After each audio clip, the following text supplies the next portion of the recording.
Apparently, there's an Ace Combat 8 coming out sometime this year that actually like has like a full blown like story mode where you like get out of the jet in like first person and like eat lunch with like your squad mates in like the mess hall and shit like that. Uh, And I'm like, I'm actually kind of I'm intrigued by that. I've played a few Ace Combat games, oddly enough. But I, I shall keep eyes on this. Ace Combat 8, only the 15th game in the installment. Yes, much like Resident Evil 9 is actually like, I don't know what the like fucking 30th The Resident Evil game. 30th. Yeah.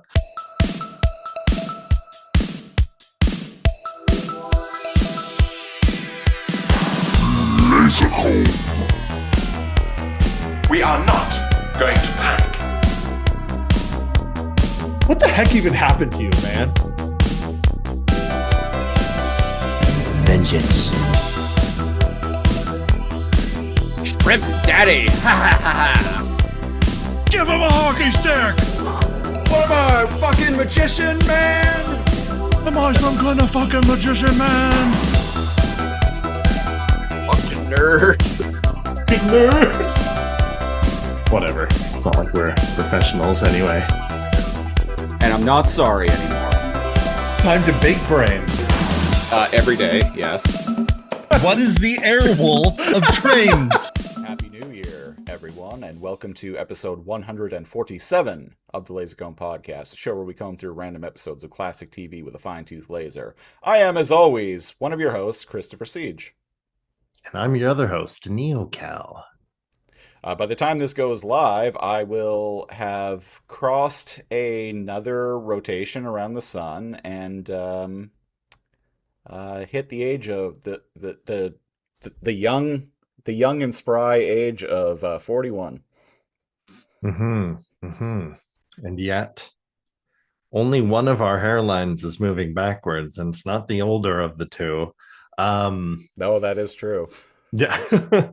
No, my hairline's I not mean, I've going- always had a huge forehead, but my I hairline's feel like I not haven't going been anywhere. Vegeta. Yeah. Male pattern baldness doesn't run in either side of my family, so I think I'm probably safe. I didn't think so. You didn't have the Vegeta. What is this? It's not a widow's peak because it's not like woo or whatever, but it's the equivalent. We're getting there. What does the scouter say about his power level? Oh geez, my power level's going down with age, not up with age. It's just for men and Propecia. It's Propecia. Hey Vegeta. Vegeta! Vegeta, you've got a lot of hair. Wait a second. If okay, It's this just is for men! it's just for men. See, that's how you know that I'm 41, is because I'm referencing a meme from like 2006. Specifically, and because the podcast is called the Lazor Comb Podcast. Mm. Oh, there's some YouTube poop. I'm a fire in my Lazor. Yeah, which the name of this podcast actually doesn't have anything to do with that, but Coincidentally, yeah. yeah. So, Saiyans from the Dragon Ball universe, they're born with the same hair that they're going to have. It Mm. doesn't grow out further than it. You can cut it. It'll go back to like what it was. Does that mean Nappa, the big like bald one, he just came out and just he had no hair? Does Goku walk into does he follow up like every joke with "I'm just saying"? He should. He should. He really You know should. what? That is a Goku thing to say, though. I feel like. I'm just saying. I'm just saying. I'm just saying. Here on the Lasercomb Podcast, what we do each and every week is we review a random episode of a different TV show as chosen by a random number generator. Now, there are some rules to this. The show has to be completed its run, and it has to be narrative-based, which means no news programs, no documentaries, no reality shows, no game shows, no competition shows, no sporting type shows. Has to be narrative-based. Now, on the last episode of the Lasercomb podcast, a very Lasercomb Christmas, we didn't actually roll another. We didn't roll a number for a show for this episode, so we decided to start with the first episode of The Walking Dead. Coming to AMC. From the director of The Shawshank Redemption and the producer of The Terminator. Things are different now. There's us and the dead. We ought to warn people away from the city. Folks got no idea what they're getting into.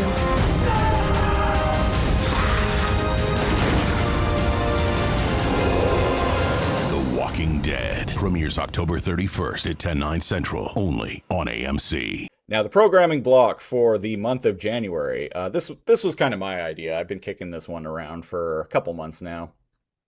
The theme is basically prestige 2010 shows. And so we're kicking it off with The Walking Dead. Gonna follow it up with Game of Thrones. We're gonna go in order of release when these shows premiered. Walking Dead premiered on October 31st of 2010. Oh God. I know. And it only just ended in 2022. Okay, think about this. Wait, really? The Walking Dead premiered in 2010, and The Walking Dead was still going when we launched this podcast like 5 years ago. Huh. It's a lot of Walking Dead. That is a lot of Walking Dead. So it sounds like the programming block is since it's January is going to be the first episode of these 2010 shows. Yes. And yeah, generally we go through we go through the random we go to the random number generator, pick the episode by that. I was thinking, because these are shows that are prime examples of the binging era, which during the binge era of like peak TV, the whole randomness of like stumbling across a show wasn't really much of a thing anymore by this point. You can't in the binging era. In the binging era, you kind of just start from like the beginning of a show. You kind of hit on an interesting part. It's so easy to have our comforts, but 2010s is when like all the normies really started. Everybody around the world really started, when like subscription media services really started competing for people's money. Well, why would I pay for YouTube? Why would I pay to listen to music or like any of that stuff? It wasn't just like, pirating or like Apple Store. Yeah. It was like, oh, do you guys have like Netflix? And it wasn't until like later we saw people, we saw bigger companies truly contend with it. Disney was particularly late to the streaming game. Amazon, the internet / delivery / when did they buy Twitch? Whatever Amazon is, beat Disney out by, oh God, a few years. If I recall correctly, Disney Plus launched in 2019. Disney was kind of late to the party, but that being said, I'm pretty sure HBO Max and Paramount Plus both launched after Disney Plus. I think they. Oh, really? Or no, actually no. Paramount Plus originally launched as CBS All Access in 2016, I think. But I'm pretty sure HBO Max actually debuted in 2020. So Okay, Max is feels probably longer, but yeah. Max is probably the longer of all of them. Now, So ironically, you had Amazon and you had Netflix, and then you had the weirdos with cable. yes, like me. Like me at the time. Well, Well, mostly my ex, but I have cable now. I've had cable for a few years now. Mostly just watch I mostly just have the Price is Right channel on in the background. Because let me tell you, I was just gonna make an old man joke, but here we cable are. TV in the mid 2020s. We're in 2026 here now, people. Mother of God. Cable TV, there are channels dedicated entirely to one thing. It's weird, right? It is weird. There's a channel. There's the Price is Right channel. There's also the Bob Barker Price is Right channel. It's just Oh Price is shit. Right 24/7. You can either have Drew Carey or you can have Bob Barker Price is Right. There's the Say Yes to the Dress channel. Of course there is. There's the Project Runway channel, which Runway, as far as those reality competition shows go, one's not bad. Okay. Me and an ex of mine used to watch it all the time. I actually kind of got into it. But yeah, and there's a channel that will just show that will like yeah, there are just channels that just show like one thing and that's all they're dedicated to. It's weird. Cable in the 2020s. It's very We're at bizarre. a time. So we made a joke about Walking Dead where it was like, what did you say? It's like it's easy to forget that The Walking Dead was quite competent because of how easily it became a self-parody after being on the air for like a decade. Yeah, I had said in a Discord chat to Cal earlier when I was watching this episode of The Walking Dead, it's easy to forget with how much of a self-parody The Walking Dead eventually kind of became that it was actually a pretty damn fine show early on. Yeah. And I was like, oh, well, of course it's good. It has at least 3 spinoffs. And I was like, and you were like, at least 3. Yes, turns out. And I was like, well, now nobody knows how many Walking Dead spinoffs there are. Turns out there are 6 with a 7th in active development right now. Mother of God. Yeah. Way You too either much. live, you either die the hero or live long enough to see yourself become the villain. That's right. Either are shut off the air too early and reminisced for decades, like Firefly, or you're The Walking Dead and you have 10,000 episodes across 6 different spin-offs to watch. How appropriate it is that a multimedia franchise about things that won't die How appropriate it is has endured. that the zombies are eating a dead horse this episode we're covering. Yeah, to quickly circle back. So this month on the Lasercomb podcast, like I said, the theme is the firsts of the 2010s, first episodes of peak binge TV from the 2010s, and going in chronological order of release, starting with The Walking Dead. Next week we're going to be doing Game of Thrones, and then Vikings, and then for episode 150 of the Lasercomb podcast, we are going to be covering a show with maybe not as much name recognition value as those other 3 that I mentioned, but it happens to be one of my favorite shows of all time. For episode 150 of the Lasercomb podcast, Say Yes to the Dress. we are going to be talking about Black Sails. I have not watched any Black Sails, so that might be a good way of selling me to start it. We'll see. We'll see.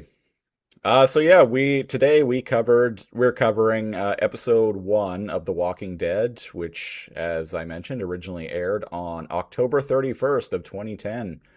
I watched it. I watched it on cable on that day. We were there. We were there. We was were looking there, forward to young it. ones. Gather around. I was looking forward to it watched because I was already a fan of the comic book by this point. Even before then, Cal, I'm sure you can attest to this because I know you like the comics too. even before the TV show became a pop culture juggernaut, the comics were pretty fucking popular in the 2000s, even with people who didn't read comics. That's what I was going to say. So it was like entry level comic books. Yeah. So if there were normie friends, like they're like, oh, I'm not like really into comics. And then like Walking Dead would come out again years before the TV show. They'd be like, oh, well, yeah, I read that. Yeah. And it's like, oh, I thought you didn't read comics. Oh, well, I just have that. Well, and that's not really a comic book, is it?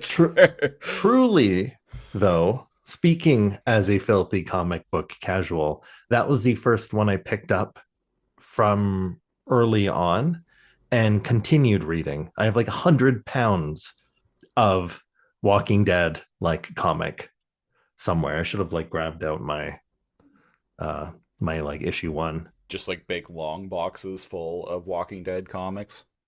Put on the gloves and they're all like wrapped in plastic as I come out and go in my what are those like rooms with no dust, like a library, go in like the locker room and take up my magnifying glass. Oh, and you got to wear a face mask because humidity can't go on them. That's how old. I'm making a joke that they're old and they're like relics, because I swear it was 2008, 7, 6.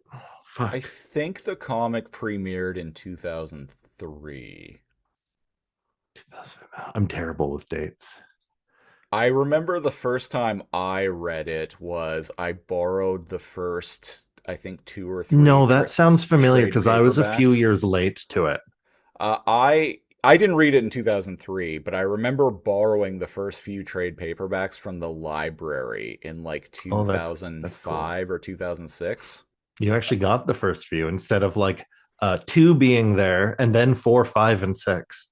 Yeah, no, these were. Yeah, I think I read up to like the 5th trade, maybe 5th or 6th. Oh, okay. Then I kind of fell off of it, but I was doing a lot of reading around that time when I was around like 20-ish. Not just comics, but I was reading a lot of books as well. I was hitting up the library a lot. Yeah, it was written by the famous Robert Kirkman. Yes, known creator of Battle Pope, which I can't get away from that, huh? I read Battle Pope before I read The Walking Dead. I did not, but when I found Battle Pope, I was like, this art style and viscera and like, what the fuck is this? And it was like Robert Kirkman. I'm like, oh, okay, so he can be comedic. He can be technically. Battle Pope is funnier as an idea than it is as an executed concept. You know, some things are funny ideas. Like the words Battle Pope. Pretty funny, you can imagine, right? A Jack's like superhero looking Pope with like a stoner Jesus Christ as his sidekick. That's a funny image. That or could even work as I could see those being characters in Dogma too. Yeah. Right. There's Buddy Jesus and there's Battle Pope. Yeah. I have no idea how many issues that is. Battle Pope, I have no idea. I fell off of it after maybe 6 or 7 issues because I was like, this is dumb. Yeah. The jokes only that the like LOL Battle Pope is like. Well, there's shock factor in them. The humor of the concept as can only they keep it going by shock factor. There's like gore and heads exploding and lots of sex. Walking Dead is right. Thank goodness, because I often say, oh, horror and like comedy mix. And they do like they can. Right. You look at one of my favorite zombie movies, Shaun of the Dead, would be a particularly bad movie if it was shot completely seriously. Now, the thing is, the consequences and the stakes are very serious in Shaun of the Dead, even though how people go about things, or that there are comedic moments. Like people get ripped apart and just fucking die in Shaun of the Dead, but it has its comedic moments. I always thought that zombie movies had to be that, or Oh, they'd be drab, or zombie media had to be that, or they'd be drab. Because a lot are kind of, but I have a lot of very serious zombie media that I like, and I particularly think Walking Dead does a really good job.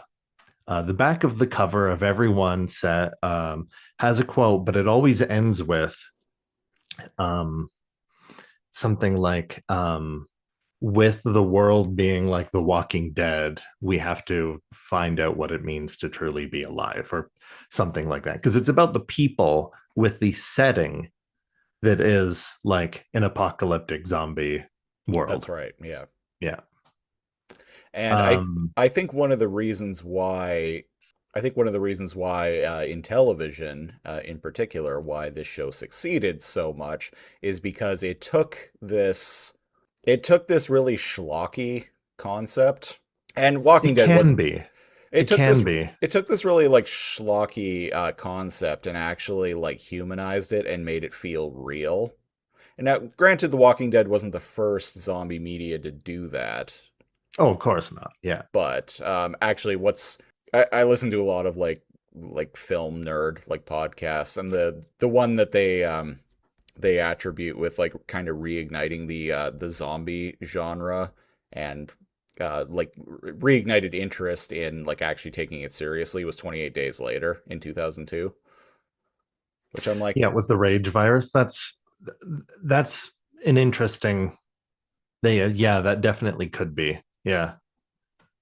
and it's yeah, for yeah, 28 Days Later is what a lot of these like movie nerd podcasts that I listen to attribute as Not like Return of the Living Dead with the punks in the graveyard not and the talking zombies.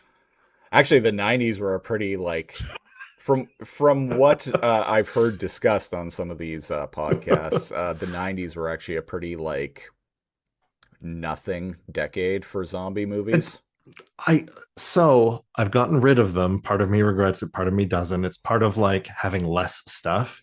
Yeah. But I had 146, including a lot of like flops, a lot of foreign, a lot of indie films, a lot from Australia. I had a ton. Some of them overlap with had a ton of movies. Some of them overlap with like aliens. It's wild. A lot of interesting ideas. A zombie nurse in love. Fido. Do you remember I did not that? like that movie. It has it has its the analysis of why people like zombies is interesting to me. An I no ex of longer mine really have almost 200. I've zombie seen it. An ex of anymore. mine really likes that movie. I didn't think much of it, but But there's something to do with, I don't know what it is, like people really like vampires, something that is superior to humans, that hides in the dark, that's sexy, alluring, scary, and inhuman. mm, And then there's the zombies, which feels like on the like spectrum of like monsters, still undead, right? But like the danger of zombies is the critical mass where like all of society breaks down because most people are zombies instead of like one monster like in a city, or like two vampires traveling throughout Europe, or something like that, right? well, Looking until they meet Antonio Banderas' vampire, of course. and what do Um, vampires represent though? Vampires represent desire. that's a good point. It's desire. It's whether it's It's immortality, yeah, whether it's it's lust, lust, it's desire. Whereas zombies kind of being represent young forever. zombies represent It's the opposite. The person's dead, but they can't rest. it's It's a kind of like the fear it's of a it is it's a mindless threat that just consumes. something consumerism and capitalism. Well, and indeed, a lot of zombie movies, especially Case closed. George A. Yeah. Romero zombie movies, uh, kind of explored that. Particularly Romero Dawn of the Dead. I love the guy. I truly do. He's a pioneer for zombies. Boy, are some of his films hit or miss. Like, uh, like some I genuinely are like, "Oh, dude, what are you?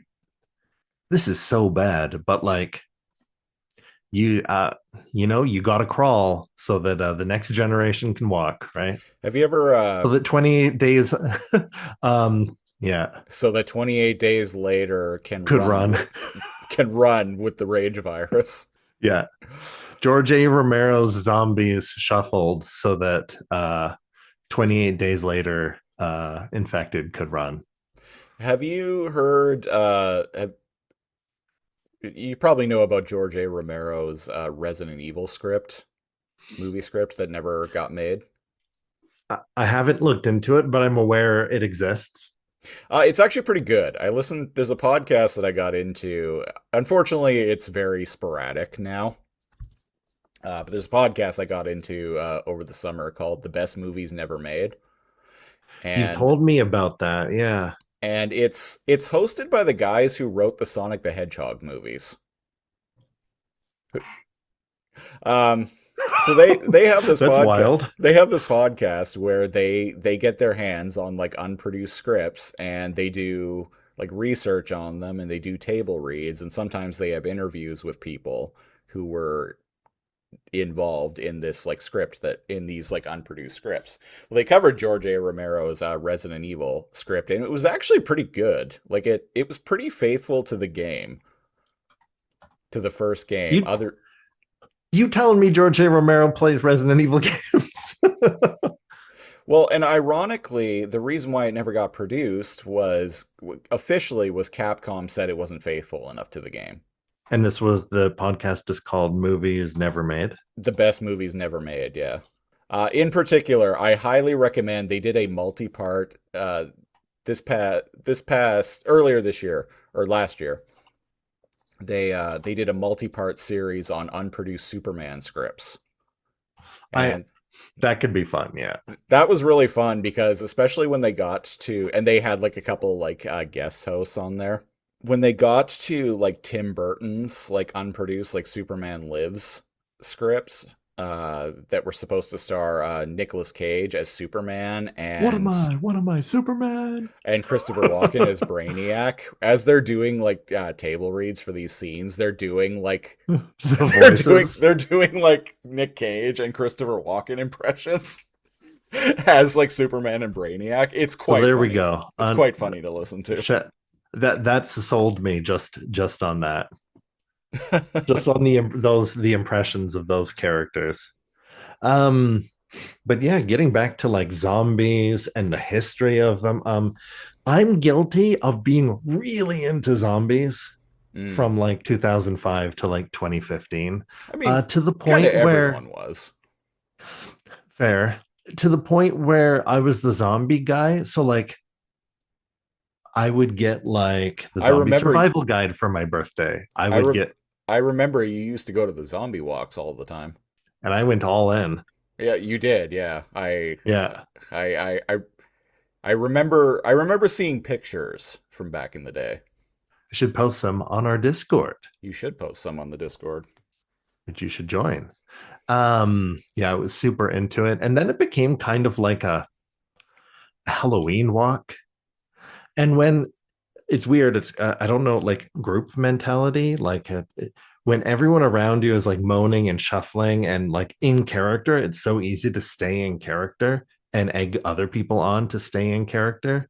But when you're like shuffling and like being a zombie, this is why I stopped going, and being like a zombie and the people behind you are just walking normally and they're like, oh, look at this fucking try hard. And they're just like having a normal conversation. Like it's hard to stay in character. I could see that. So like it went downhill. I remember like there was like some people walking and it was Does that like even funny. go on anymore? It does, but like I said, it's like a Halloween walk. And like a lot of the like, you know how there's like hazmat suit guy and he's got like a button and a pump in it where he like sprays blood like out of his like suit or whatever. And there's the guy whose like face comes off and he's always walking with his dog. right? And like he's got Mhm. that thing, and it looks like his face is like melting off, and it looks like he can like staple it to like. There's always like the returning like zombie walk like fans, and that just kind of like went down, down, down, and it's just kind of like not a zombie walk anymore, which is a shame. It's like a Halloween walk. Yeah, and I think probably some of it probably has to do with just like the zombie walk is a very young millennial thing, and I think a part of the decline just has to do with like us getting older. Yeah, and younger people like being like, oh, look at this guy, he's gay, and just yeah. So it kind of fell off. Look at this millennial unk over here. Look at this. Oh man, Unk, you fell off. You're cooked, Unk. And then a single zombie tear goes down Based take. my face. Not I- based. Oh fuck. But you weren't good folks listening to this. You didn't come here to listen to us use the improper usage of Gen Z slang. You came to hear what we thought about Walking Dead. That's Season right. 1, Episode 1. That's right. Should We're we gonna get take into it. We're gonna take a quick break, and when we come back, we're gonna break down the episode.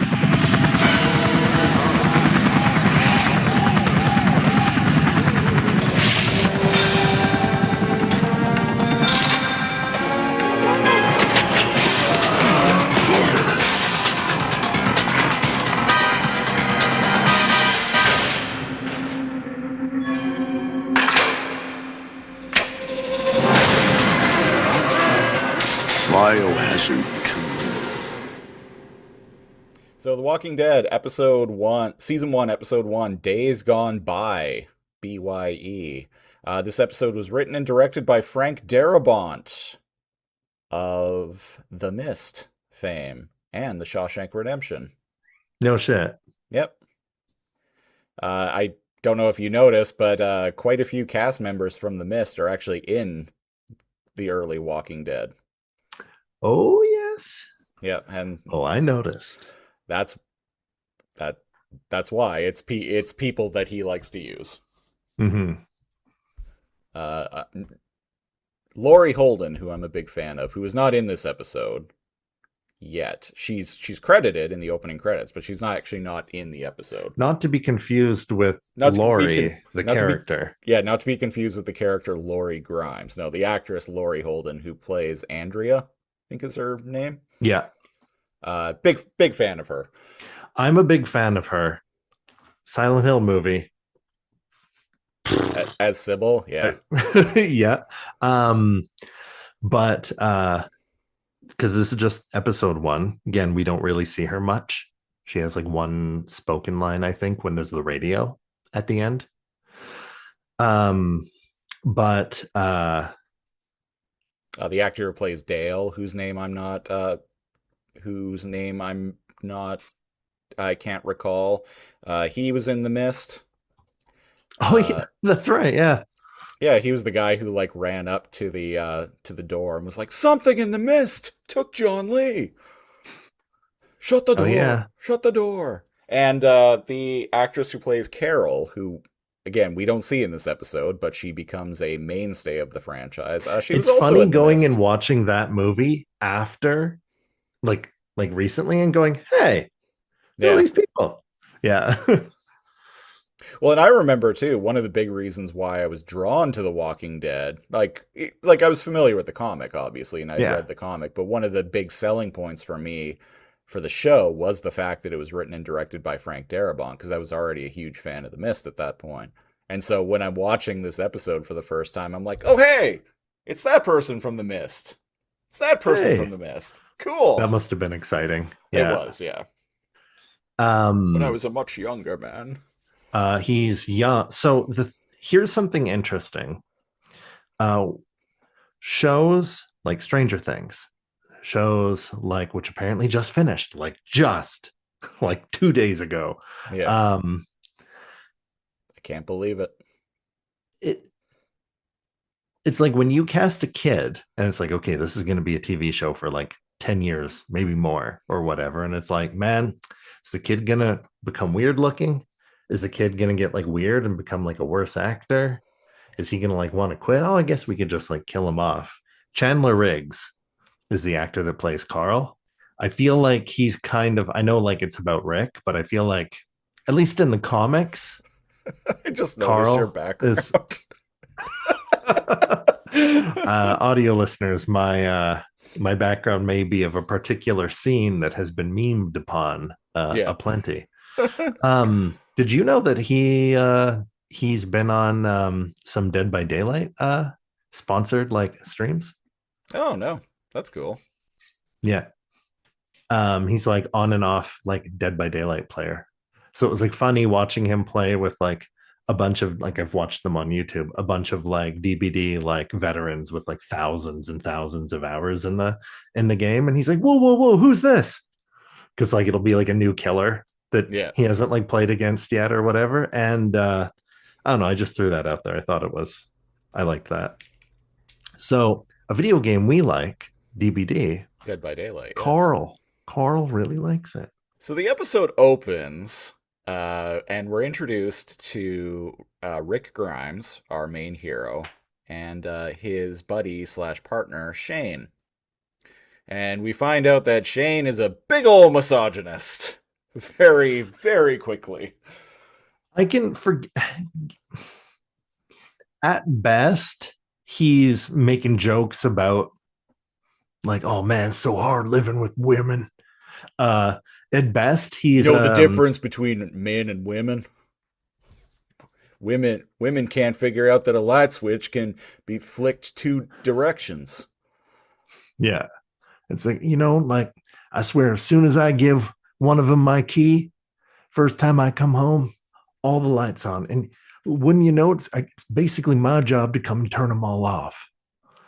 Right, so it's that kind of conversation. And Rick, and she loses her mind and is like, "You sounding like my daddy," and I'm just over here being like, "Bitch, you've had your daddy your entire fucking life tell you." So you've been told your entire fucking life to turn off the light switches, and you still ain't turning them off. And then Rick is like, "Oh yeah, you tell her that?" And he's like, "Well, no. What I think and what I say are 2 different things." I say it much more polite, like. So here's the thing. I'm getting the vibes that this guy doesn't have long-term partners. Often, but he probably fucks. Probably, yeah. I opened with saying it's a big ol' misogynistic rant, but here's the thing. It establishes the character very quickly. He goes on this big like monologue that's like kind of sexist, kind of misogynistic. That gives us a sense like right in the opening scene who he is. And we have his buddy Rick there, who is like doubting him, being like, "Oh yeah, you said that, huh?" Who pushes back on it a little bit and is taking it with a grain of salt. So, and that is already starting to tell us in the first scene who Rick is as a person. And indeed, he's like, well, I've been yapping on. Like, what about you? Like, that's how conversations work, Rick. Like, now, what about you and Lori? And we can see that he's got a wedding ring, so he's married, right? Yeah. And he's like, well, Lori always turns off the light switches. Yeah. And then eventually he opens up and about something, them fighting all the time, yapping, or like how hard it is, like being married or whatever. But one thing he brings up is and like, it's fine if we're arguing, blah blah blah. He just like switches and like opens up about Lori a bunch, and it's like, she said, I don't even know if like you care about us, but she said that right in front of Carl, not behind closed. And you know what, like, he's got to go to school now, like knowing that his mom said that and thinking about that. And that's the thing, he's not blaming her. He's not saying he's right and like she's wrong. He's like, you need to have like some boundaries or not say things that are that extreme. Well, and he ends the scene by saying, "Well, you want to know what I think the difference between men and women is? I would never say anything like that to her." Now, and to throw that out there, because it's like hard for, and what's weird? Shane is even all like, he even mentions global warming. So like at least he's not like a climate change denialist. Like they're not that far like leaning. And he's all like, well, shit, Rick, like you tell her how you feel? Or are you like all closed off and shit? And something he says, he's like, I do like try to tell her how I feel. And it's like every time I do, uh, like she judges me for it and we end up arguing and makes me wonder that, like she doesn't actually like want to know how I feel because it just makes problems. Man, what a fucking opening to a show. This is some like this could be about anything and any two people, and this would have me like interested. Like this could be like a buddy cop like sitcom, and it would almost, because of Shane, like feels like that. It could be like a cop drama, right? Like in the totally. 2000s, right? And I'd have it hooked. So right away I'm like, okay, we got like good directorial direction and good acting. Very, very, very strong character writing, like right from the get-go. Yeah. Which, so like I said, starts off with some misogyny, but this scene like really like it tells us who these two characters are. This scene like really like establishes who these two are, like right from the get-go. So it's a great opening scene to a TV show. They get a call because there's some kind of like robbery or something that happened. There's some kind of chase going on. Shots fired at officers. So like there's a chase in progress with armed individuals. Mm-hmm. And they whip on out of there. It turns into a big shootout. Rick ends up getting shot. It hits him in the twice. Motherfucker, make sure all of the perps are down. Well, it hits him in the vest, and they think all the bad guys are shot. And Rick is like, "Oh, don't you ever don't tell Lori about this. Don't say a word about this to Lori." He's like, "No, man, no, it's good. It's all good. I won't." But then another guy like shows up and like turns out there's 3 dudes inside the car. Shoots him like beneath his armpit, so it actually like goes through his vest. Yeah, at one point it shows like pressure being like applied to here, but then when he's in the hospital, it's like down by his kidney. I know, makes sense if he was in a coma. Whatever, not important, but like he was shot down here. The bullet originally hit here in the arm opening of his vest. But then later it shows them covering the wound. Maybe he was putting a pressure onto the artery. This could be the exit wound. Because he was at a weird angle. Yeah, bullets are weird. Anyway, ballistics are weird. And it's not enough for me to like, actually like anything. He shot, camera zooms out, and then we get like blurry memories of Shane visiting him in the hospital. Talking about someone at the station picking out the flowers. They all pitched in, like Lori and like Carl, like they know that you're gonna pull like through, blah blah. That's minor gripe, but the blurry like tracer effect that's going on in this scene, it's a POV shot. It's quite bad. It's very early digital video editing. So the thing about watching a 1080p version of this, like a Blu-ray like version, is like the one I ended up watching. Yeah. Some things stand out more than if you had watched them like when it had come out. Yeah. Well, and I watched like a normal TV. I watched it on Netflix in 4K. So those things might have even stood out even more. Particularly when they use CG for certain zombie like parts. You're like, ooh.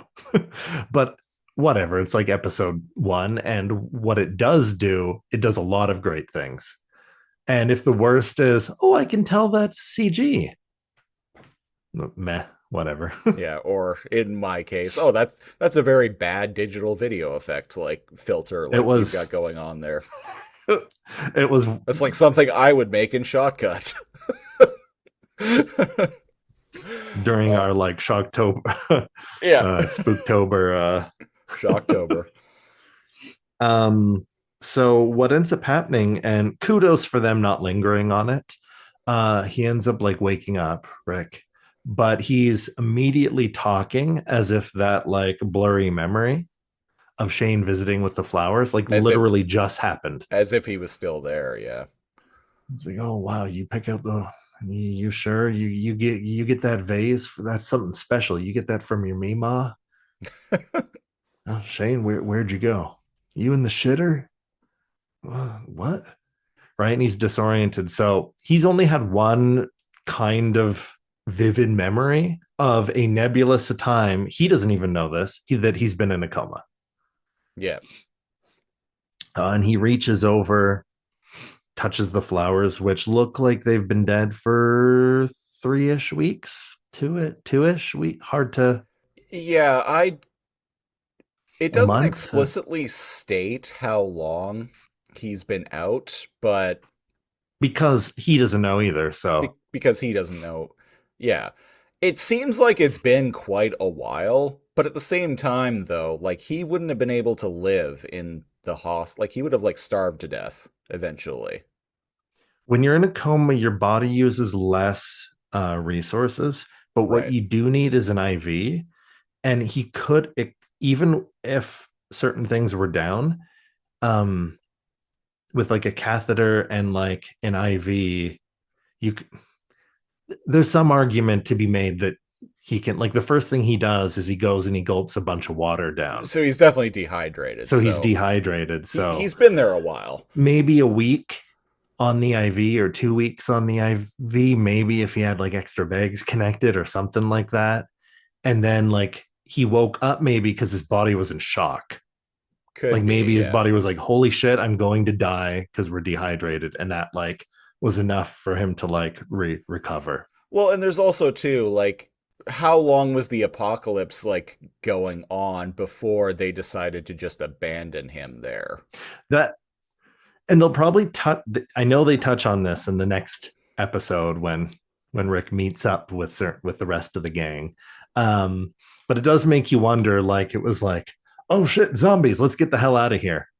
Or it's like, oh shit, zombies, let's go grab him and like, Weekend at Bernie's him until he like wakes up. Because like my instinct when shit is really hitting the fan isn't to leave a loved one in the hospital. It's to go steal them from the hospital. Right. Because hospitals and like malls are like the place where everyone is going to die. For my zombie knowledge, hospitals and malls are like the worst. Right. Everyone's going to the mall because they're panic buying. Apparently, now that we've had a real pandemic, toilet paper. Because when you're like dehydrated and you're starving, at least you can wipe your fucking ass. You fucking idiots. I know no one. I'm talking to no one predicted that the great toilet paper shortage. No, like I've never seen that predicted in any like post-apocalyptic fiction. Yeah, not like water, like those there wasn't an increase of like prepper stuff, like water canisters or like any of that. Like toilet paper. Are you gonna eat the toilet paper when you're starving? Like yeah. Hey, apocalypse happens and you're running out of everything. You know what you can wash and reuse? Rags. Yeah. You know what you can't eat? Toilet paper.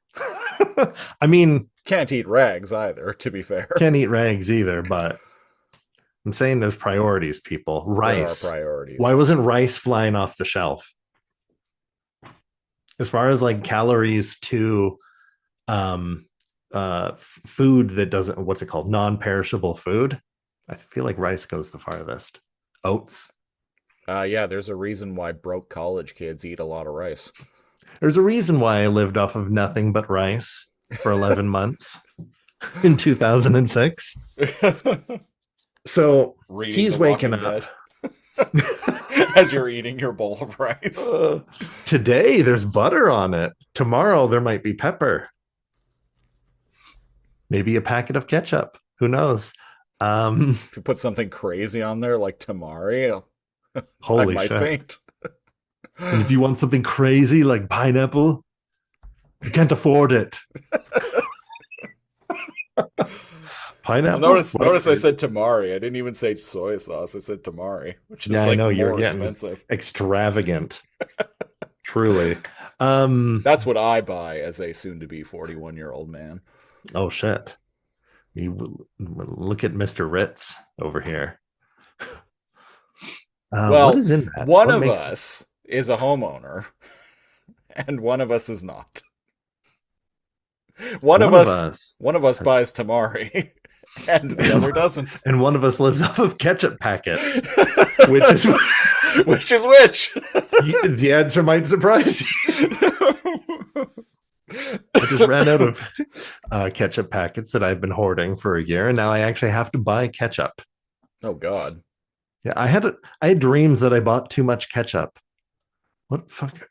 This is most stupid. Too much ketchup. Okay, I had a dream last night where I was eating 7-Eleven hot dogs. Oh. And I woke up today like wanting 7-Eleven hot dogs so bad. I kind of want to have 7-Eleven hot dogs now. And then I looked it up on maps and I'm like, there isn't a fucking 7-Eleven anywhere in Sydney. Oh. And guess what? It's not one here either. Yeah, the closest one is like Saanich. I'm like, for Christ's sake. So basically one of us has to go, both of us have to go 45 minutes to get to a 7-Eleven hot dog. Yeah. And then you know what? We'd get there and the guy working just wouldn't have any hot dogs on, or they'd be 11 hours old. Yeah. I like to go in at midnight and barter with the it's like, look, you're gonna have to throw these away. They're kind of gray looking. I know they've been there for like hours and hours, but I don't care. But I also want to save money. How is about you and I come to some sort of arrangement? I'll make you an offer you can't refuse. $2. I knew someone who got fired from a 7-Eleven for doing that, actually. For bargaining with the hot dogs they were going to throw away? For like giving away. Like instead of like throwing food away. Like just giving it away to fucking like people. Capitalists should be illegal. I agree. Anyways, what do we got? We got not there's Carl, we got Rick. There's a very long montage and it's great. I agree. It's a long montage of him walking around. Well, it's world building.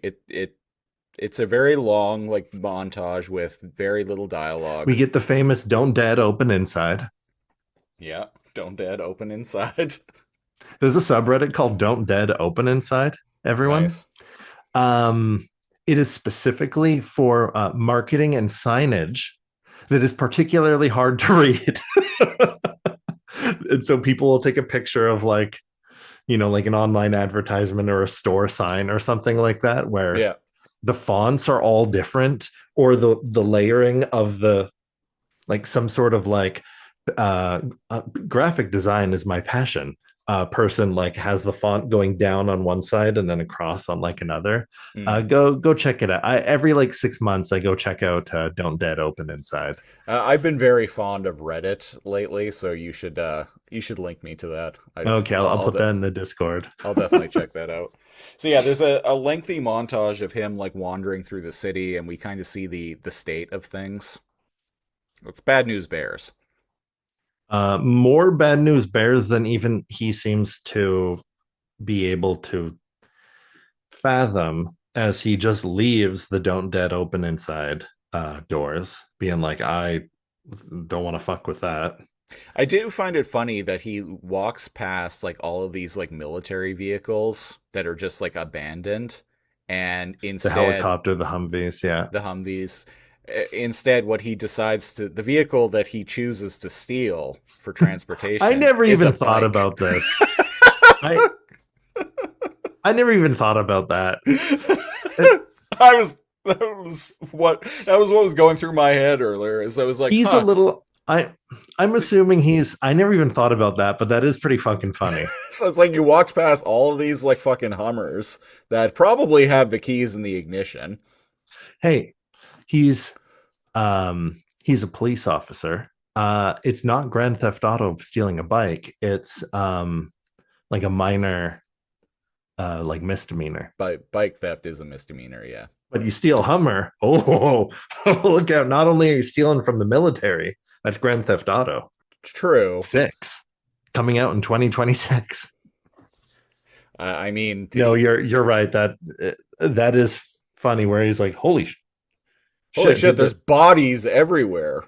And at least for now, he's not seeing bodies that are moving. Yeah. And he's like, did the rapture happen while I was shot? What the fuck? I better get and home. So he goes, I'm not going to bother taking one of these like armored 7 or 8 like armored like military vehicles here. No, I'm going to steal a child's bicycle. We don't know if it's a child's bike. It was pretty small. He does look awkward, right? Right. But I mean, he's at the point where he's still wearing he's in his boxers and hospital gown. He is still kind of delirious. At this point, you can't yet. And he gets startled by the upper body of an extremely emaciated looking zombie. Mm-hmm. This one can barely even like crawl. The others have like some strength to them, but it's like maybe this person starved to death before they became a zombie, because like they're later on when he revisits it in like the days that he was like with that man and his son Morgan, yeah. It made it like 30 feet, like it like crawled up a hill or something like that. He sees that and he's like, holy shit, and he's spooked, and then he rides away. And when he goes home, he's like, is this real? Like, oh, what's going on? And he can't find Laurie or Carl in his home. Looks like they evacuated quite quickly. Mm-hmm. And him being a cop doing some detective work, he figures out that they're probably still alive. Kudos to the conversation with Morgan later, because it's like, this place could have been looted, right? He's being very is pragmatist the right word? He's being a realist, Morgan, because he's like, this place could have been looted, they could have stolen clothes. And he's like, yeah, did the looters like take the family portraits, yeah, and the photo album? And then Morgan breaks down because he lost his wife during like all of this. Mm-hmm. And indeed, we're getting ahead of ourselves. How he meets Morgan is he sits down at a neighbor's place and he waves to a zombie. It's not really. See, in Walking Dead, zombie media doesn't exist. In a lot of zombie stories, zombies don't exist, so they're not genre savvy. Right. Like there aren't zombie movies and comics and stuff like that. The idea of The Walking Dead actually is foreign to most. In Shaun of the Dead, they seem aware of zombie thing, right? Because like right away, his like roommate is like, "Oh yeah, you gotta shoot him in the head, right?" But that's a tangent there. I think it's his kid that shovels him. He gets shoveled in the face. Mm-hmm. And Morgan is super, super protective. And he's like, how'd you get injured? And he's like, oh, Carl, is that you? Why'd you hit me with a shovel, Carl? Ugh. And then eventually, after it's like determined, that he's tied to the bed, which I'm like, oh my. Yeah, Rick ends up, Morgan puts a gun to Rick's head, and he's like, tell me what that bandage is all about. Tell me if you're hurt, or I'll kill you. And then Rick, like, just passes out.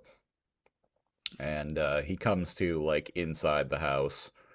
And we start getting a lot of... Morgan is basically the exposition character in this story. Mm-hmm.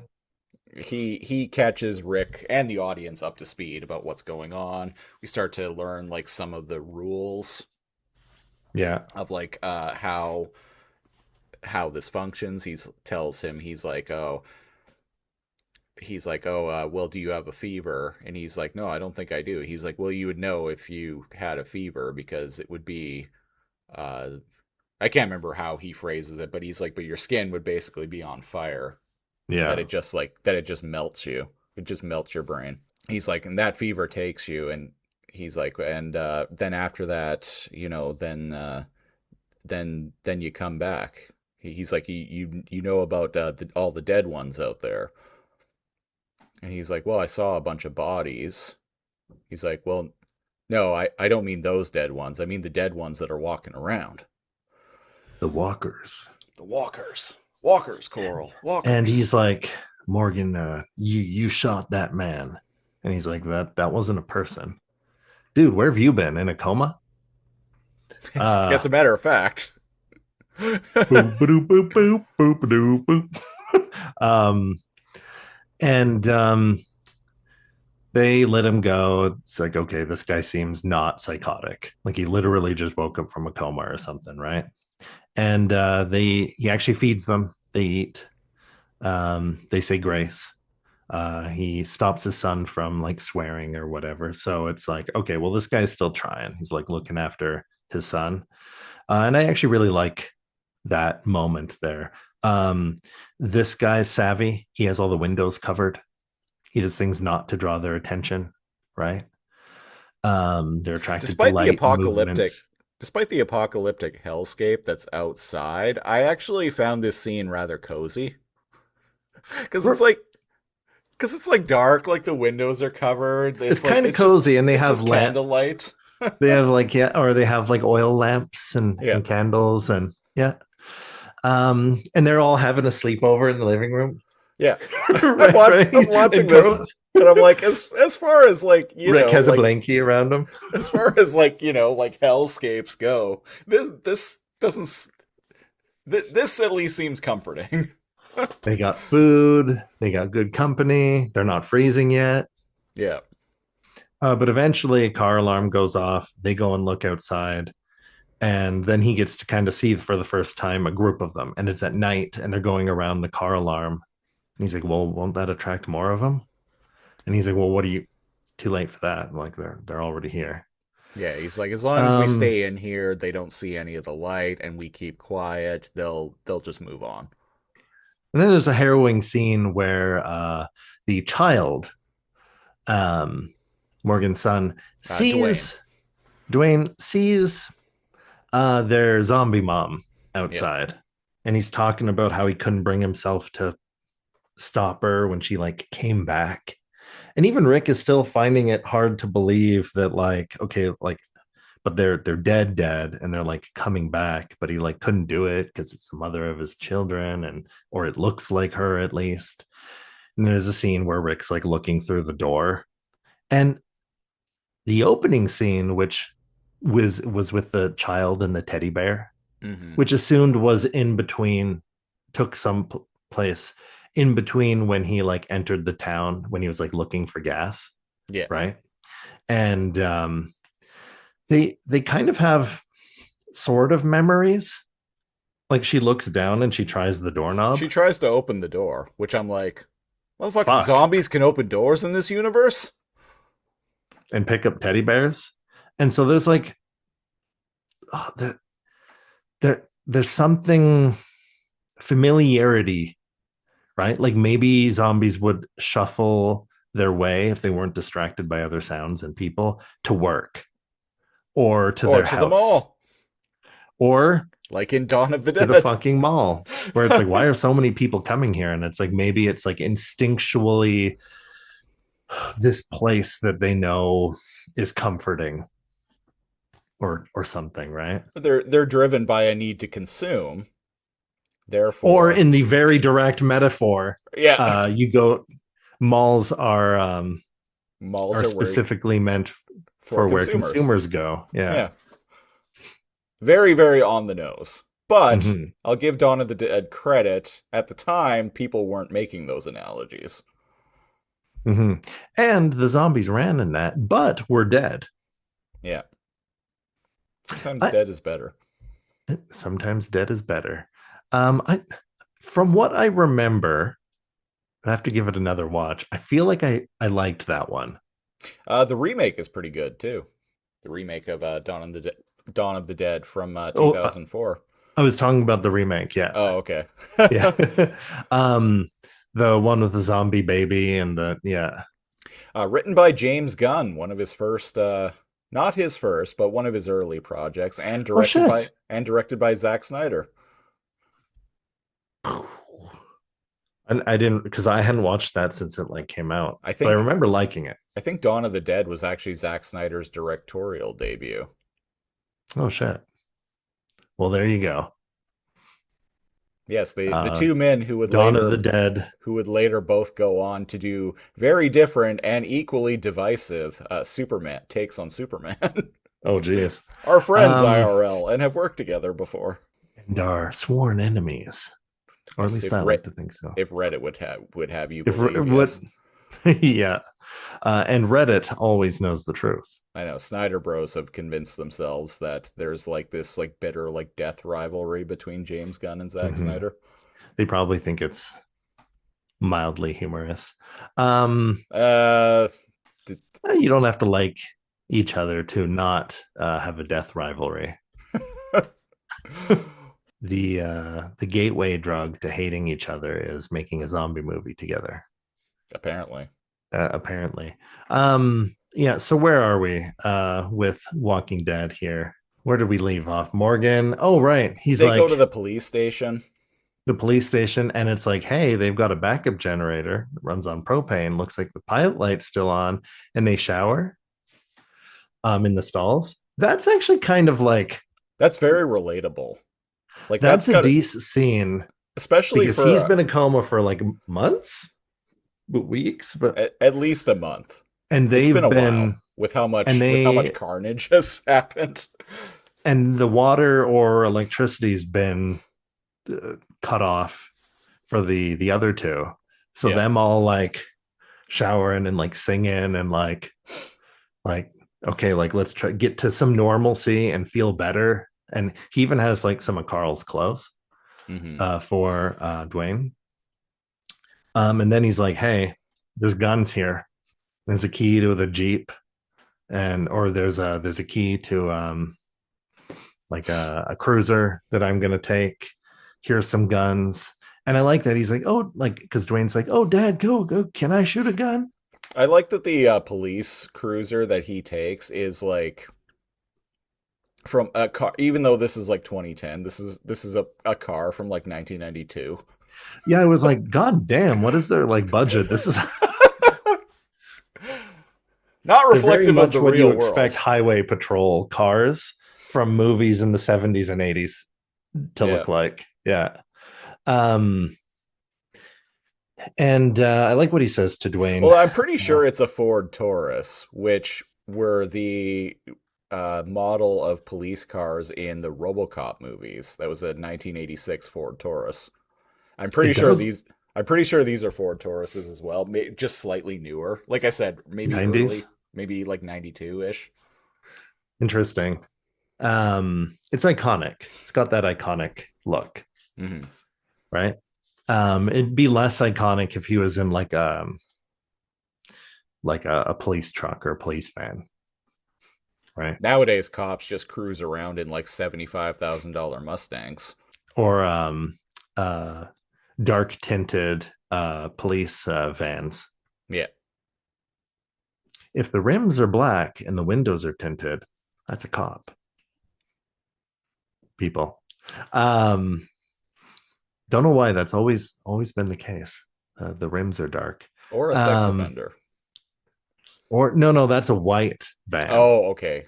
And it says free candy on the side. Yeah, it's a free candy, or lost puppies. If it's white and black, it's either one of Two-Face's goons or a police officer sex offender. Oh. They're not mutually exclusive. Unfortunately. That is true. So they part ways because Morgan wants to teach his son how to shoot in the smaller town where they are, right? Yeah. But we find out that actually he wants to put his wife to rest. Yeah, and Rick and there's a struggling scene with him later. Rick is planning to go to Atlanta because once Rick establishes that we already talked about the scene, but once he establishes that Lori and Carl packed up and left and took clothing and photos and whatnot,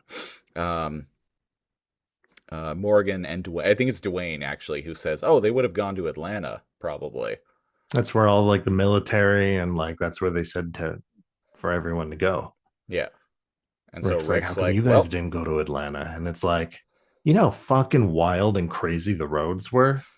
We got off the street because pandemonium was happening and then just happened to be here and just haven't left since. Yeah, and then we didn't plan any of this. And then, my wife got sick and she couldn't travel anymore, and then she turned into one of them, and then we kind of just froze in place, Like what Rick says to... So it's definitely been a while, I think.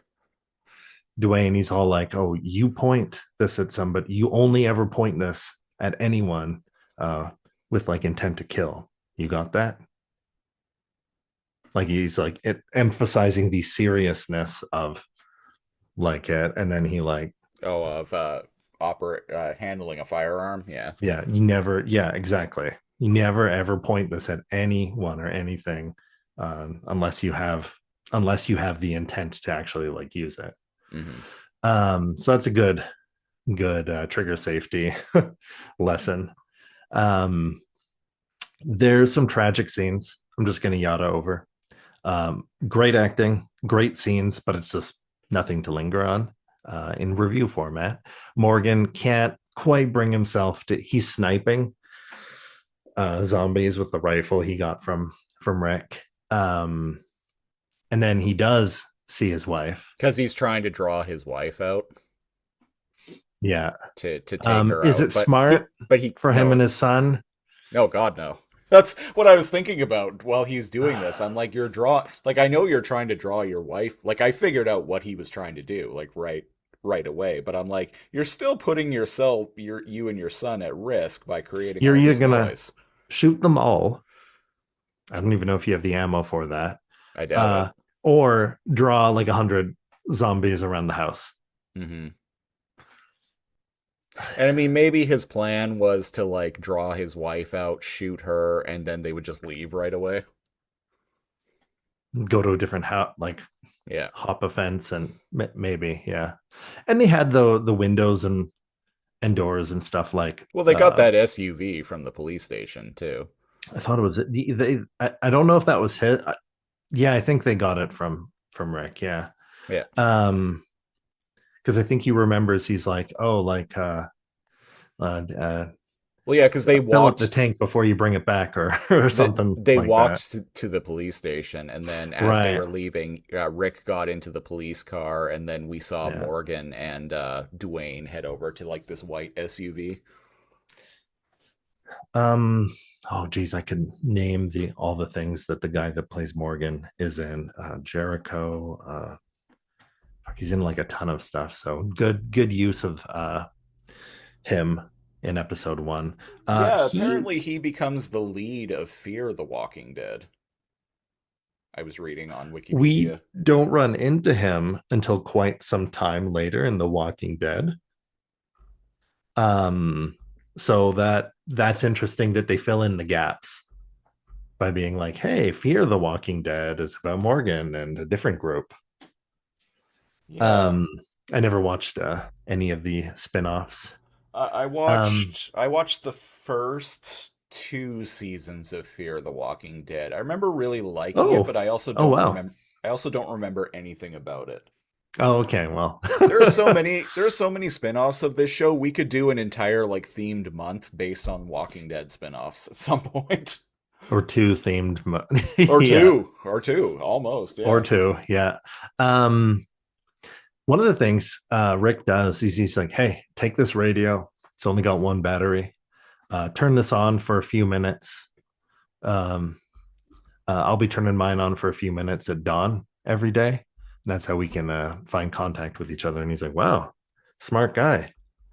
And then Rick sings "Be Prepared" from The Lion King. And we cut to Rick. He's walking the highway because his vehicle eventually runs out of gas before he gets to Atlanta, and he's got a gas can and hose, so he's going to siphon some. There's a sad scene where he stops at a farm and finds out that, like, like the father of a family like shot them all dead before killing himself, but not before tastefully writing in blood on the walls. Thomas Jane, much like Thomas Jane did in at the end of The Mist. But before he shot himself in the head, this farmer took the blood of his family and wrote, "God, forgive us," before blowing his own brains out. I don't know if you ever thought about that, where I was like, whose blood did he use to write that? Probably not his own. Yeah. I only just thought about that now. I'm like, hang on. He stopped after shooting them to go, gee. Need some more. As he's listening to like Italian opera. Oh, Maria. He's like naked. Yeah. What I'm saying is this guy probably went insane. This wasn't about sparing his family. He just went fucking nuts. That's a good point, because I'm like a sane person who's like, we're gonna starve. There's no this is the rapture. This is the end of times. I'm going to do the thing that is like fairest to like them, but then stop and write God forgive us with his family's blood. Yeah. Not really something a sane dude does. So the visual storytelling, the reason I linger and make fun of that kind of part is if you can stop and think about the implications of something, and if it's something like, wait a second, that gunshot's in the wrong place, and you don't care, it doesn't change the story. But if you stop and think about, like, when did he write that? Pretty good visual storytelling there. But what comes out of this scene, other than him being like, Jesus fuck, and like, like almost like throwing up. Kudos, they don't do the trope where he ever like throws up because of like seeing. I guess he didn't have anything in his stomach for the longest time, so yeah. He finds a horse. He'd be throwing up bile. He'd be dry heaving, basically. Yeah. But he does find Mr. Horsey, and Mr. Horsey's tame. Yeah. And he rides Mr. Horsey for 3.5 minutes before Mr. Horsey meets an end.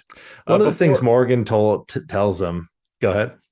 Before he starts riding the horse, as he's driving in his police car, he's like trying his radio. And there's a random like lightning storm going on in the background, right, which I thought was, I don't know. Oh, I didn't notice that. Yeah, there was, but there was no lightning where so he ends up like he's talking like over the CB radio, and this is Officer blah blah.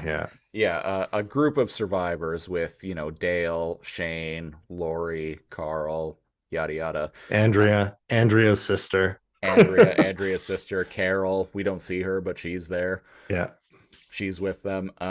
They pick up his radio call, but specifically not the people that might recognize his voice. Yeah. It's like Daryl and the younger of like Andrea's sister, and they try talking back to him, but Daryl isn't with them yet at this point. Oh, sorry, not Daryl. Old Dale? Guy. Dale. Yeah. Dale, great character in the comics and in the show, actually. So yeah, there's a random lightning storm going on while I missed that. While Rick is driving and radioing, but when they're like hearing his when they're on the other side of it, like picking up his radio call, it's sunny. Hmm. He's just that far away. Apparently. Could just be editing. Oh, totally. Issues, But yeah. I assumed the reason why there was so much interference was because of the radio storm. Ah, Or did the something radio to the storm. It was because of the lightning storm. radio storm. That's a good band name. Radio Storm sounds like the name of like a like Kawasaki like ninja like racing game on the PS1. Like a street racing game. Yeah. Radio storm. But like like you have attacks Yeah. and like you can do tricks.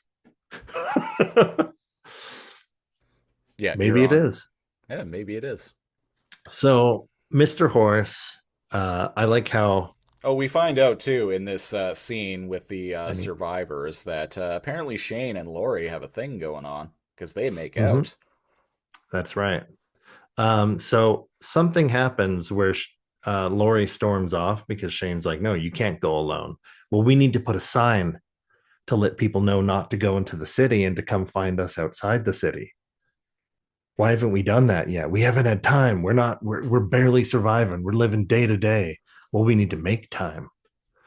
And then she storms off and he goes to tell her what's what, right? And he's like, "You don't storm off like that. Carl's been through like enough of this shit. Bitch, it's a good thing there's no light switches out here." So help me God, if there was a light switch out here, I suck daddy's dick.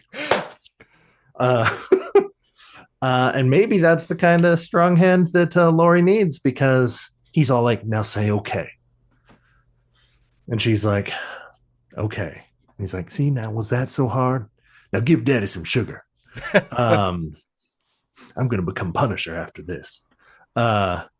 So he leaves. There's something going on there. You know, right? he very random aside, and then we'll start wrapping this up soon. Yeah. He is married to the niece of Kurt Angle. Huh. Yeah, John Barenthal's wife is Kurt Angle's niece. I know because I've seen on Instagram. I've seen family photos of them together. And I'm like, what the fuck? Excuse me, folks, Aaron Angle. Yeah. Who's married to actor John Bernthal. Yeah. Yeah, I remember it was probably, I don't know, 7 or 8 years ago, I first noticed on Instagram like a family like photo like with John Bernthal and like Kurt Angle together in a picture, and I'm like, wait, that what? Must have been wild for you. It was those two in a family. I was like the now, Punisher and our Olympic hero the all-American hero with a broken freaking neck. Him in the fucking neck brace. That was an era. Was an era. Huh. Mind blown. So Rick rides Horsey, Mr. Ed, if you will, into the city. And he's like, "Look out, Rick. There's zombies." Well, and he quickly gets overwhelmed because... Oh my God. The minute he's in town, he's like, "It's just one or two of them. Don't worry about Mr. Ed." And because the horse is like, oh boy. And then he like sees, man, did he get in over his head fucking fast. He sees and hears a helicopter and is like, "Oh shit, I need to like find out where that's going." And he's like, "Yeah." And he starts like riding down the streets of Atlanta. I almost said Atlantis. Different show. Hotlanta. And then you know who else is attracted to the sound of the helicopter? Thousands of zombies in the buildings in downtown Atlanta. And he comes in an intersection and he's like, "Puh!" And him and the horse are like cartoonishly. And the horse is like, "No!" And they turn around and well, wouldn't you know it, all the zombies that weren't in the streets are now shambling around in the streets, and they're attracted to movement. And what better than the 10-foot high off the ground now person on top of the horse clip-clopping down around. Very quickly, before he can even like navigate and get the fuck out of here, the zombies attack him and the horse. Yeah, and he gets overwhelmed. And that was something that Morgan had warned him about earlier in the episode, too. He was like, He's like, hey, I know they don't seem like much. when there's one or two, but when you see like a big crowd of them, you get the fuck out of there. Oh man, what a series of extremely like, and yet there's not much he could have done. Like, oh man, like if he wasn't on a horse, then he couldn't have been knocked off the horse. I mean, at least the horse was there for the zombies to eat, so he's able to kind of get away. I mean, poor horsey. So this is actually a pretty scary thing, and even watching it, even knowing he doesn't fucking die, this is like, holy shit. Oh, it's like very if tense, you can be immersed in things you've already watched. I was like, he's scrambling. He's like literally he crawls under a tank. Oh man. And speaking of the mist again, because he shoots 1, 2, 3, and because they're crawling in after him, and then they're coming in on the other side of the tank, 4, 5, and he's well trained with this gun. He knows how many bullets he has. There's a moment where I actually like kind of laughed out loud, where he's on his last bullet and he's like, Lori, Coral, I'm sorry. And he puts the gun to his head and then he looks up and he just immediately notices that there's like a hatch like open on the bottom of the tank. Yeah. So he like Lori, Carl, he puts the gun to his head and is it all happens like, very quickly. and he just like, as he's about to blow his brains out, he looks up and he's like, oh, there's an open hatch. I don't know. It made me laugh. Yeah. Good thing he was looking up. Exactly, yeah. Before he... If he hadn't just looked like up, like right at that perfect if he hadn't angle, been on his back when... he would have just blown his brains out. Would have been really sucked if he blew his brains out and then in the last second of being alive looked up and saw the hatch and been like, fuck. So he crawls in there, closes the hatch, crawls away. There's a soldier in there. He takes his gun. The soldier's not This is when we first encounter one of these types of zombies. In the movie, in the comics, they're the zombies that follow people around. The other zombies around are attracted to noise and they cluster because zombies make a lot of noise, attracts more zombies, attracts more, and then they become a horde. Mm-hmm. Some zombies do not do that. Some zombies are not attracted to the rest of the horde. And what they do is they just do this. And they like wait. And for whatever reason, they're activated when people are in their immediate vicinity. And those ones tend to almost be more dangerous because they can be in a house by themselves, sitting in a hall, like lying down in a hallway. And they always tend to be like laying down or like prone or could be disguised as a dead one. So we get to see that for the first time. And indeed, it catches him by surprise, too, because this isn't just a dead soldier. It's a zombie. And kudos for the realism. He takes his magnum and blasts it and kills it. But he's inside of a tank. Yeah. As soon as he pulled his gun out and put it to the soldiers, like to like the bottom of like the soldier's neck, I'm like, oh, that's not gonna go well for his ears. And he blasts it, and the shot rings out. The concussive blast of it being trapped inside of a tank completely disorients him and like knocks him out for a minute or like 2 or whatever. And he's deaf for a while. Anybody that played any Call of Duty game, this is going to happen to you at least once. He crawls out the top of the tank, which luckily, no, the zombies haven't climbed in through the top because the top's open. And he gives a gander around, realizes there's zombies everywhere, and closes the hatch. And other than dead soldier boy rotting in the tank with him, this isn't that, like, he can't hold it up in there forever, but like it could be worse. Like you hang out half a day. they're not gonna Right? they're not gonna be able to get in there. Never. Yeah. Yeah. So like Especially if it locks from the inside. yeah, so you're in like a metal you're in like a metal like fortress essentially. Maybe don't shoot when you're inside of there again, but Yeah. and then he's like counting the bullets in this soldier's magazine, and he's just like, oh man, what the fuck? And he's not threatening to kill himself again. It's just he's like doesn't know where to go from there.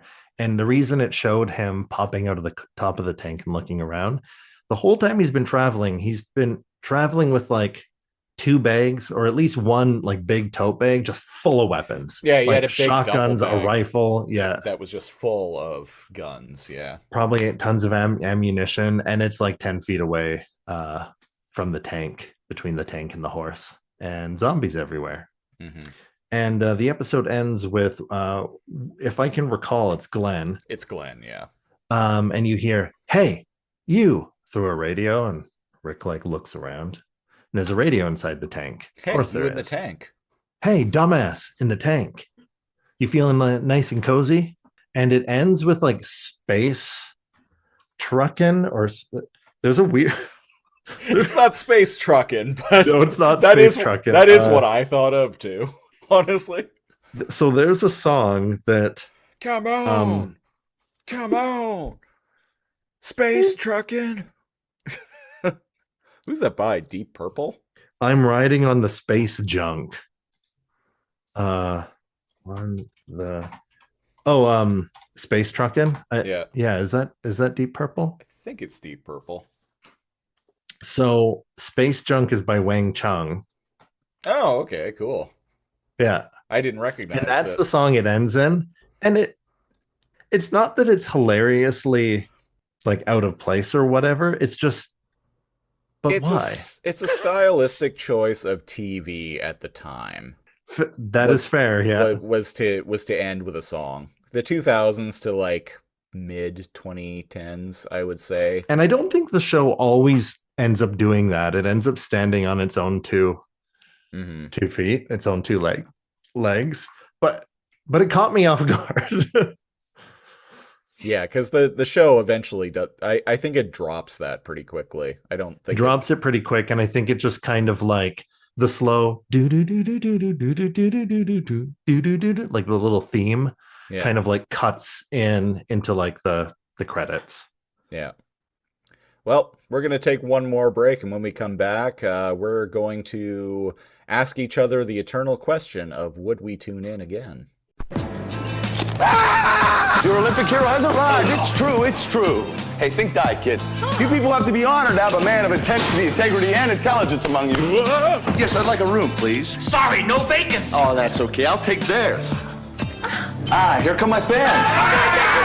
Prepare to lay the smackdown in the all-new Hell in a Cell or in a high-flying ladder match. WWF SmackDown 2 Know Your Role for the PlayStation game console. You think you got what it takes, jabroni? I love this place. Rated T for teen. So, Cal, you just caught... This more looks like a farmer's hat than a looks like something Dale would wear. Oh, it does look like something, like, because he's got the bucket hats, right? Yeah. Coral. Sorry, you were saying? So, Cal, you just caught the first episode of AMC's The Walking Dead. Would you tune in again next time? History agrees with the present. It kind of got me hyped. I was like, should I go and watch Walking Dead? It's again? all on Netflix.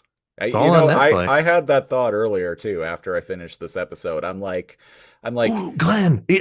I'm like, I haven't watched The Walking Dead since like 2015 or 2016. I'm like, dare I? And I definitely didn't finish it. I didn't finish it. And it's been so long that I could just start the show over again. And you know what? I think I will. I would tune in next week. Sweet. Me too. Sounds like both of us would. Well, that was episode 147 of the Lasercomb Podcast. If you want to support the show, go to patreon.com/lasercomb. Starting at the $5 tier, you get access to our bonus exclusive Patreon podcast, the Cal and Siege Super Show. You also get the occasional commentary track at the $10 tier and the ability to pick a show for us to review a random episode of on this very podcast. We finally did a commentary track again recently. We did one for Jingle All the Way, which Cal had never seen before. Wild movie that is real, that exists. I know, right? Put that cookie down now. Imagine my surprise when the Big Show himself, or the Giant. At the time, yeah, he would have been the Giant in WCW. Yeah. Join the Discord if you want to interact with us. Link in the description, as always. We'll be back next week with episode 148 of the Lasercomb Podcast, where we're going to be talking about the first episode of Game of Thrones. And until then, I have been Christopher Siege, one of your hosts. And I'm Neo Cal, your other host. Thanks for listening. We will... Coral. Lori. We will... Walker. Flick the light switch off next time. If you're a good partner, you'll flick the light switch off and on.